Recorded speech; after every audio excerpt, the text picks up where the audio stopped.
This video is a month in the making. The Christopher Nolan series is finally coming to a close here on the channel because yes, that's right, I finally got an opportunity to go to a theater and watch Tenet. Yes! But was it good?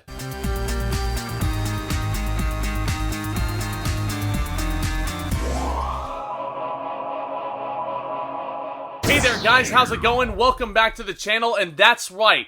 Finally, welcome back to the last video in my Christopher Nolan series here on the channel. So after a grueling waiting game, after so many delays, finally, I got a chance to go to a theater and check out his latest theatrical achievement, Tenet. Of course, writing the script and directing it. And starring the likes of John David Washington, son of Denzel, Robert Pattinson, Elizabeth Debicki, and Kenneth Branagh. A secret agent, played by John David Washington, embarks on a dangerous mission, manipulating the flow of time, all being done to prevent the start of World War III. And that was pretty much just me reading you guys the plot synopsis directly off of Rotten Tomatoes. Because if I go any further than that in regards to the plot details, heavy spoilers. I'm sure a lot of you guys have seen this movie already, but I want everybody to see this, including those that haven't yet. And just in case you haven't, I'm just going to keep this review spoiler-free. And before I get further into this video, I want to thank you all so much for stopping by and clicking on the video. I hope you guys enjoy your stay. I am so stoked to be here on this medium discussing cinema and all the latest things entertainment with you guys. And if you guys enjoy discussing all these topics with me, please consider hitting that like and subscribe button down below as hard as you possibly can. That way you all can be the first to know whenever one of my new videos pops up next. So first thing I'll say is,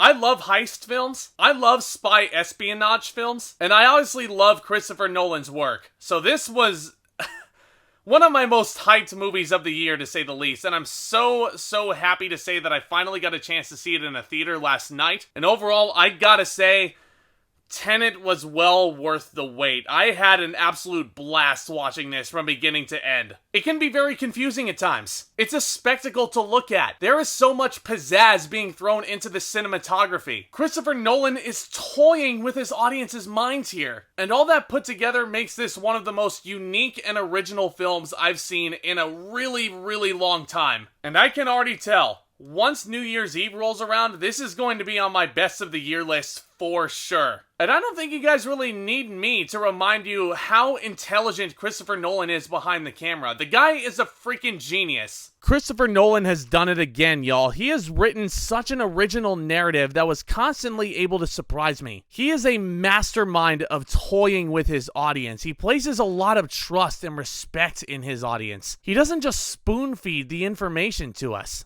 He has a way of coaxing us into his narratives, and that's something that I really respect about his movies in return. And the way Nolan moves the camera in this film and the cinematography as per is just unreal. But I think the thing that really stuck out to me the most about Tenet, aside from all of the other Nolan filmography that we've gotten so far, it's the way that he was able to tinker around with the time flow. Very similar to how he played around with the time frame of Inception and also with Memento especially. Similar to those films, there are just so many layers to unpack with Tenet. And honestly, I think that's one of the best things I can say about this film. Christopher Nolan is toying with me here. I want to go back and see Tenet again in a theater right now. I want to buy the Blu-ray so I can analyze this movie over and over again. This is one of those movies that I really want to dissect, and I think a couple of years down the line, I'm still going to be discovering new things about Tenet upon rewatches.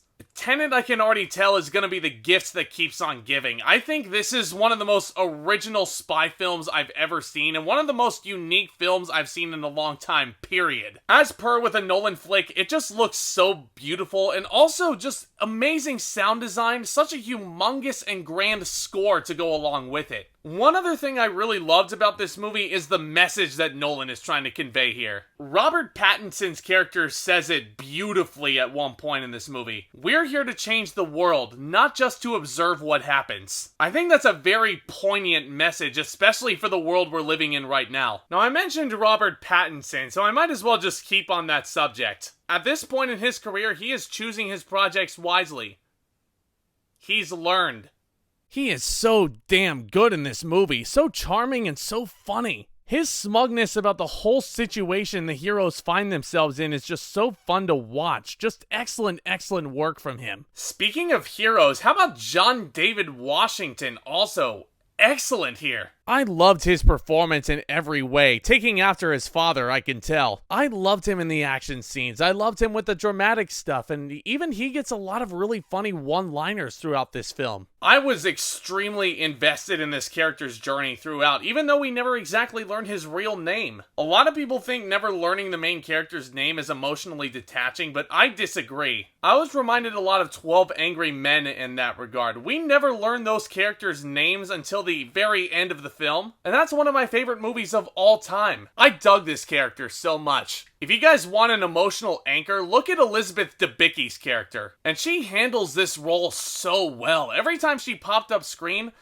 I was convinced that I was not watching an actor work. I was watching a character. I was so convinced that I was watching this character come to life, and her struggle through this really miserable domestic situation she's in, and she's wanting to do anything she can to fight her way out of it. Just so incredible in this role. Now, speaking of that domestic situation I brought up, Kenneth Branagh. My goodness gracious, what a great villain. You not only understand why he's doing the things he's doing, you not only understand his motivations, but Branagh is just so menacing here, and he is relishing every single frame he gets. Every time he pops into frame, Branagh just commands the room, and you know that this guy's in control. You know he's taking charge. And also the accent he chooses is so transforming. Branagh is just so insanely gifted, and he shows it here. Bravo to all these performances. Bravo to these filmmakers. Bravo to Christopher Nolan. I loved Tenet. I think it's one of the best movies of the year. Really don't have many issues with this movie, but if I were to nitpick, there are a couple of scenes that feel really slow compared to everything else. One scene in particular involves Michael Caine, who is a staple in every single Nolan film. His scene in this movie feels warranted, but at the same time it doesn't.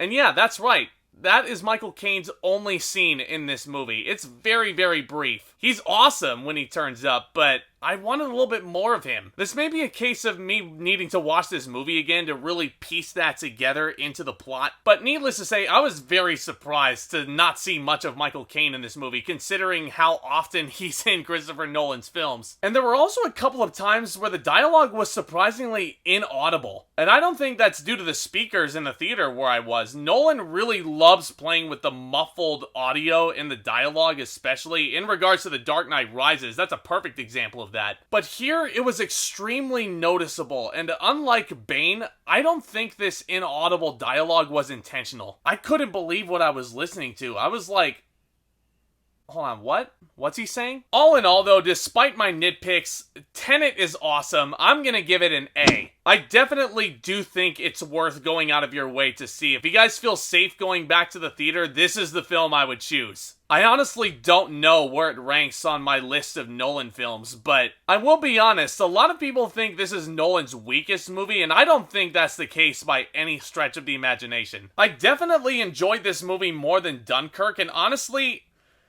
this may be an unpopular opinion. I think I need to watch this movie again, but just based on first watch, I like this movie more than Interstellar. I said it. Maybe that's another podcast topic for another time. But there you have it, guys. I have reviewed every single Christopher Nolan film here on the channel. What did you guys think of Tenet? Have you guys seen it yet? Are you looking forward to seeing it? I'd love to discuss all these topics down there in the comments with you guys. And if you guys are enjoying my content so far, once again, just a reminder, please consider hitting that subscribe button as hard as you possibly can so you guys can be the first ones to know whenever my new content hits. And if you guys enjoyed this review, please be sure to leave a big fat thumbs up on it on your way out. I'd really appreciate that as well. Just in case, I reviewed every single Christopher Nolan film over this summer just to hype up to this release. So just in case any of you guys are interested, I'll put all 10 of those reviews linked down in the description box below. Guys, you all are the best. Thank you all so much for watching the video. Thank you all for supporting the channel up to this point. It means the world to me. Look forward to more exciting content coming to the channel very, very soon. And with all that being said, back talk, commence.